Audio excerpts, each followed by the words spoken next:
കൂടെ പറഞ്ഞ് അവസാനിപ്പിക്കട്ടെ. പലപ്പോഴും ഇന്ന് ഞാൻ ഇവിടെ നിൽക്കുന്ന അച്ഛന്മാരെയോ ചമ്മാച്ചന്മാരെയോ ആരെയും കുറച്ച് കാണുകയല്ല, ഞാൻ ഉൾപ്പെടുന്ന വൈദിക സമൂഹത്തെക്കുറിച്ചുള്ള എൻ്റെ ഒരു ചെറിയ വിഷമം ഞാൻ പ്രകടിപ്പിക്കുകയാണ്. ചമ്മാശനാകും, താല്പര്യത്തോടെ വൈദിക സെമിനാരി പഠനം പൂർത്തിയാക്കും, അച്ഛനാകും, കല്യാണം കഴിക്കും. കല്യാണം കഴിച്ചു കഴിഞ്ഞാൽ പിന്നെ വിദേശത്തേക്ക് പോകാൻ യോഗ്യതയുള്ള ഭാര്യമാരാണെങ്കിൽ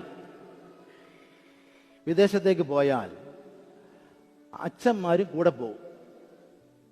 എന്നെ ലൈവായിട്ട് കേൾക്കുന്ന ധാരാളം പേരുണ്ട് പലയിടത്തു നിന്നും. എല്ലാവരും കേട്ടോ? പിന്നെ പാസ്റ്ററൽ സർവീസ്, പാസ്റ്ററൽ മിനിസ്ട്രി ഇല്ല. എന്താ പാസ്റ്ററൽ മിനിസ്ട്രി ഇല്ലെന്ന് പറഞ്ഞാൽ? പിന്നെ ഞാൻ അച്ഛനല്ല, ഭർത്താവാണ്, പിള്ളേരുടെ അപ്പനാണ്. പിള്ളേരുടെ അപ്പനും വായിക്കോ, ഭർത്താവും വായിക്കോ? പാസ്റ്ററൽ മിനിസ്ട്രി വിട്ടേച്ചാണോ നിങ്ങൾ നിങ്ങളുടെ ജീവിതം നയിക്കുന്നത്? ഇന്ന് നമ്മൾ കൂടുതലായി കാണുന്നുണ്ട്. ഞാൻ ഉൾപ്പെടുന്ന ഭദ്രാസനങ്ങളിലൊക്കെ ഞങ്ങൾ വളരെയധികം പ്രയാസം അനുഭവിക്കുന്ന ചില സംഗതികളാണ്. എങ്ങനെയെങ്കിലും അച്ഛനാവുക, കല്യാണം കഴിക്കുക, വിദേശത്തേക്ക് പോവുക, പിന്നെ കുപ്പായ ഊരി തൊപ്പിയും താഴെ വെച്ച് പാസ്റ്ററൽ മിനിസ്ട്രി ഇല്ല, പാസ്റ്റർ അല്ല, ഒരു മിനിസ്ട്രിയിലും ഞാൻ ബന്ധപ്പെട്ട ആളല്ല, എനിക്ക് എങ്ങനെയും ജീവിക്കാം, എങ്ങനെ നടക്കാം, എങ്ങനെയും കുപ്പായുമില്ലാതെയും തൊപ്പിയില്ലാതെയും ലോകത്തെമ്പാട് ഓടി നടക്കാം, എൻ്റെ ഭാര്യ എൻ്റെ പിള്ളേർ മാത്രം. അതിനാണോ നിങ്ങൾ 4 വർഷം സെമിനാരി പഠിക്കുന്നത്? അതിനാണോ നിങ്ങളെ പഠിപ്പിക്കുന്നത്? വൈദിക സെമിനാരിയിൽ എത്രയോ പേര് പോകാൻ താല്പര്യത്തോടെ, വളരെ ആകാംക്ഷയോടെ, ആവേശത്തോടെ കാത്തിരിക്കുന്നു. പലർക്കും കിട്ടാതെ നിങ്ങൾക്ക് അഡ്മിഷൻ കിട്ടിയിരിക്കുന്നത് എന്തുകൊണ്ടാണ്? ദൈവത്തിന്റെ നിയോഗമാണ്. ദൈവത്തിന്റെ നിയോഗമാണെങ്കിൽ ജീവിതകാലം മുഴുവൻ ആ ശുശ്രൂഷ നിർവഹിക്കണം. ഇന്നലെ ഞാൻ ഇവരോട് പറഞ്ഞു കൊടുത്തു, നിങ്ങൾ കുപ്പായം ഇന്ന് ആദ്യമായിട്ട് ധരിക്കുക. ഇതുവരെ നിങ്ങൾ ഉടുപ്പോ പാൻസോ അല്ലെങ്കിൽ ടീഷർട്ടോ പാൻസോ ജുബായോ ഒക്കെ ഇട്ടുകൊണ്ട് നടക്കുമായിരുന്നു. ഇപ്പം നിങ്ങൾ വൈകിട്ട് കുപ്പായം ഇടുകയാണ്. ഈ കുപ്പായം ഇടുമ്പോൾ ഓർക്കുക, ജീവിതകാലം മുഴുവൻ ധരിക്കാനുള്ള കുപ്പായമാണ് ഞാൻ ഇടുന്നത്. എൻ്റെ ജീവിതകാലം മുഴുവൻ ധരിക്കാനുള്ള കുപ്പായമാണ് ഞാനിപ്പോൾ ധരിക്കുന്നത് എന്ന ചിന്തയോടുകൂടി വേണം ധരിക്കാൻ എന്ന് ഞാൻ പറഞ്ഞു കൊടുത്തു. അങ്ങനെയാണോ ഇന്ന് കാണുന്നത്? അങ്ങനെയാണോ കാണുന്നത്?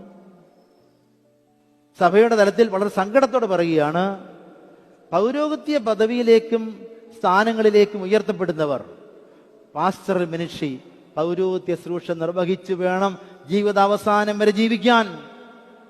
നമുക്ക് എത്രയോ മാതൃകകളുണ്ട്. എൻ്റെ ചുറ്റുപാട് നിൽക്കുന്ന അച്ഛന്മാരെ കുറിച്ചൊക്കെ എനിക്ക് മാതൃകകൾ പറയാനുണ്ട്. ഇവിടെ ഇരിക്കുന്ന റമ്പാച്ചന്മാരെയും കൊറബിസ്കോപ്പന്മാരെ കുറിച്ചൊക്കെ എനിക്ക് മാതൃക പറയാനുണ്ട്. അവരുടെയൊക്കെ ഒരു മകനാണ് ഞാൻ. അവരെയൊക്കെ കണ്ടാണ് ഞാൻ വളർന്നത്.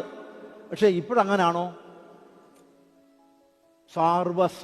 സ്വതന്ത്രമായിട്ട് അങ്ങ് ജീവിക്കുക. പള്ളി വേണോ വേണ്ട, ആരാധന വേണോ വേണ്ട, വിശുദ്ധ കുർബാന വേണോ വേണ്ട, പള്ളി പോണോ അതും വേണ്ട, എങ്ങനെയെങ്കിലും അങ്ങ് ജീവിക്കുക, കാശുണ്ടാക്കുക.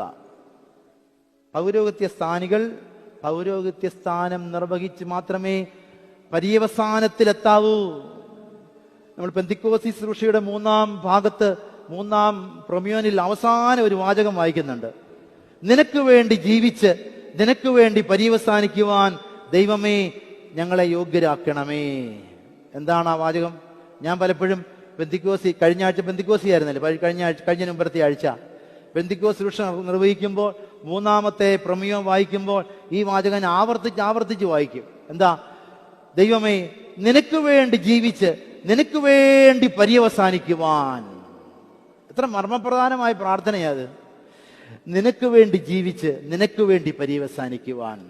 പ്രിയപ്പെട്ട ഗീവർഗീസ് ഷമ്മാശ നീക്തനാകാണല്ലോ, ബഹുമാനപ്പെട്ട ശമുവേൽ ഷമ്മാശ, ബഹുമാനപ്പെട്ട പീലിപ്പോസ് ഷമ്മാശ, എപ്പോഴും പ്രാർത്ഥിക്കൂ, കർത്താവേ നിനക്ക് വേണ്ടി ജീവിച്ച് നിനക്ക് വേണ്ടി പര്യവസാനിക്കുവാൻ എന്നെ അനുഗ്രഹിക്കണമേ എന്ന് എപ്പോഴും പ്രാർത്ഥിക്കൂ.